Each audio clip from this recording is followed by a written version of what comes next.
20 ദിവസം നീണ്ടുനിന്ന പാർലമെന്റിന്റെ ശീതകാല സമ്മേളനം ഇന്ന് അവസാനിച്ചിരിക്കുകയാണ്. ഇരുസഭകളും അനിശ്ചിതകാലത്തേക്ക് പിരിഞ്ഞു. അതേസമയം ഒരു രാജ്യം ഒരു തെരഞ്ഞെടുപ്പ് പരിഗണിക്കുന്ന സംയുക്ത പാർലമെന്ററി സമിതി പ്രമേയം കേന്ദ്രം പാസാക്കിയാണ് സഭ പിരിഞ്ഞത്. സ്വാതി സന്തോഷുണ്ട് ഇന്ന് സഭയിൽ നടന്ന സംഭവ വികാസങ്ങളെക്കുറിച്ചും വിശദാംശങ്ങളെക്കുറിച്ചും പറയാൻ വേണ്ടി.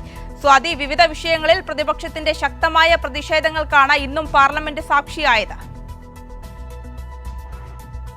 പാർലമെന്റ് ശീതകാല സമ്മേളനം അവസാന ദിവസത്തിലും പ്രതിപക്ഷ ബഹളത്തിൽ പ്രക്ഷുബ്ധമായി തന്നെയാണ് അനിശ്ചിതകാലത്തേക്ക് പിരിഞ്ഞത്. ഇന്ന് വലിയ പ്രതിഷേധം പ്രതിപക്ഷ പാർട്ടികളുടെ ഭാഗത്തു നിന്നും ഉണ്ടായി.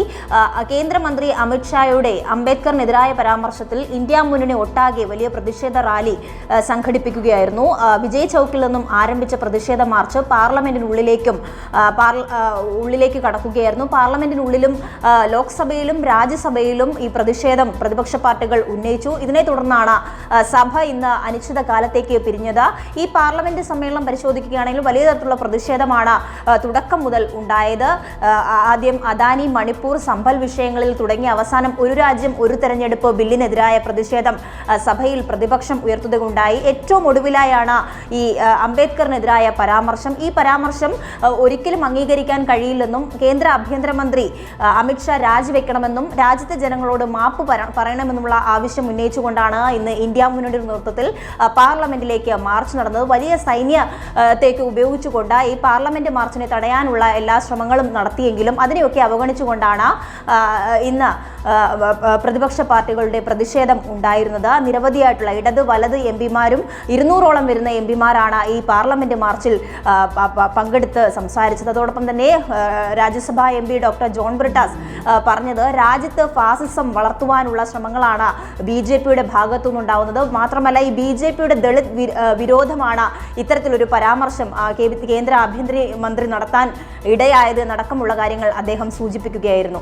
രാജ്യത്ത് അലയടിക്കുന്ന പ്രതിഷേധത്തിന്റെ പ്രതിഫലനമാണ് ഇപ്പോൾ പാർലമെന്റിൽ നടന്നുകൊണ്ടിരിക്കുന്നത്. യഥാർത്ഥത്തിൽ വൈകാതെ അമിത്ഷാ രാജ്യത്തോട് നിർവ്യാജം ഖേദം രേഖപ്പെടുത്തുകയാണ്, മാപ്പ് പറയുകയാണ് വേണ്ടത്. രാജ്യം ശക്തമായി പ്രതിഷേധിച്ചുകൊണ്ടിരിക്കുകയാണ്. എങ്ങനെയാണ് ഈ രാജ്യത്ത് ഫാഷിസം വരുന്നത്, എങ്ങനെയാണ് അധസ്ഥിത ദളിത് വിഭാഗങ്ങളെ ഇവർ അടിച്ചൊതുക്കുന്നത്, ഇതിൻ്റെ ദൃഷ്ടാന്തമാണ് അദ്ദേഹത്തിൻ്റെ വാക്കുകളിലൂടെ പ്രതിഫലിച്ചത്. എന്തായാലും ഈ പാർലമെന്റ് സമ്മേളനം കഴിയുമ്പോൾ വലിയ തരത്തിൽ പ്രതിഷേധങ്ങൾ ഉയരുന്നു. കേന്ദ്ര സർക്കാരിന് അത്ര എളുപ്പമായി ഈ പാർലമെന്റ് സമ്മേളനം കൊണ്ടുപോകാൻ കഴിയില്ല എന്ന് തന്നെയാണ് മനസ്സിലാക്കാൻ വേണ്ടി സാധിക്കുന്നത്. വിവിധ വിഷയങ്ങൾ ഉയർത്തിപ്പിടിച്ചുകൊണ്ട് ഇന്ത്യ മുന്നണി ഒട്ടാകെ പ്രതിഷേധിക്കുന്ന സാഹചര്യം തന്നെയായിരുന്നു മുന്നോട്ടും. മാത്രമല്ല ഈ പ്രതിഷേധിക്കാനുള്ള പ്രതിപക്ഷത്തിന്റെ അവകാശത്തെ പോലും ഹനിക്കുന്ന തരത്തിലുള്ള ഇടപെടൽ ഉണ്ടാകുന്നു. രാഹുൽ ഗാന്ധി അടക്കം പ്രതിഷേധത്തിന്റെ ഭാഗമായി കഴിഞ്ഞ ദിവസം രാഹുൽ ഗാന്ധിക്കെതിരെ കേസ് രജിസ്റ്റർ ചെയ്യുകയും FIR ഇടുകയും ചെയ്യുന്ന സാഹചര്യത്തിലേക്ക് വരുന്നു. അത്തരത്തിൽ വലിയ വിമർശനങ്ങൾ കേന്ദ്ര സർക്കാരിനെതിരെ ഉണ്ടാവുകയാണ്. ഈ ശീതകാല സമ്മേളനം അവസാനിക്കുമ്പോൾ വലിയ പ്രക്ഷുബ്ധമായി തന്നെ സഭ പിരിയുന്ന സാഹചര്യമാണ് കാണാൻ കഴിഞ്ഞത്. ആര്യ. ശരി, സ്വാതി സന്തോഷാണ് വിവരങ്ങൾ നൽകിയത്.